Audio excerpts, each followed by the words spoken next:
Hello everybody, I am Sarah Banks from Banks' Business Solutions, and today I want to talk about website optimization, but I'm not going to talk about it in the typical way. I want to talk to you about your website in general.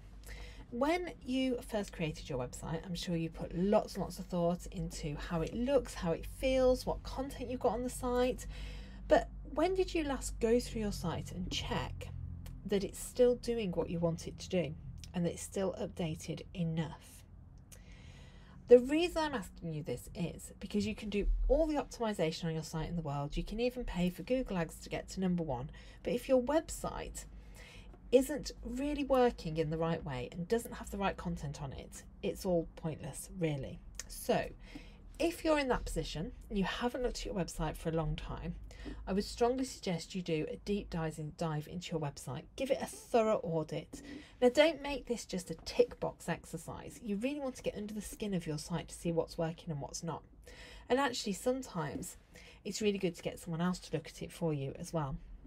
So what should you consider in this audit? First of all, navigation. How easy is it to get around your site? Secondly, layout. Is the layout clean and inviting, or are things cluttered? So if I was hitting your website for the first time, would I be able to find what I need really easily and then navigate to where I want to go? The next thing to think about is mobile responsiveness, especially if you created your website a long time ago, because quite often we design for desktop, we design on desktop, we look at everything on desktop, but we fail to get our phones or our iPads out or our tablets, whatever it is, and look at how our site looks on those.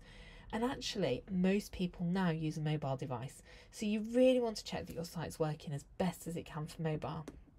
And then, is your content relevant and clear? Is it speaking to your audience's needs? And is it clear and engaging and free of jargon? And does it say what you actually do? I know that in 10 years of business, I've pivoted lots. I'm on my, I'd say, 2.5 iteration of my website at the moment, because I did a second website about 3 years into my business, and I'm currently in the process, following my rebranding, of updating all the content on my site. So really going through this exercise. So the next thing is freshness. When was the last time you updated your blog?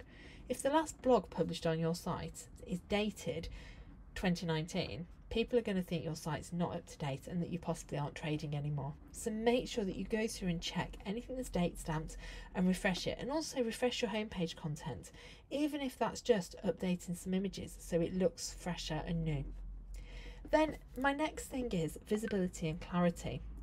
Are your CTAs standing out? Do they clearly tell your visitors what to do next? So when I land on a page of your website, is there a really clear next step for me, a call to action of something that you want me to do? And is it really smooth for me to follow that? So follow that journey and see if it works. This is absolutely crucial, because if you've got the best content in the world, you're #1 on Google, but there is no clear path for people to follow and take action, you're going to lose them anyway. I hope that this is really useful. And I'd just like to leave you by saying that this exercise should be like having a heart-to-heart with your website, understanding its strengths and quirks, and then using that insight to make it the best it can.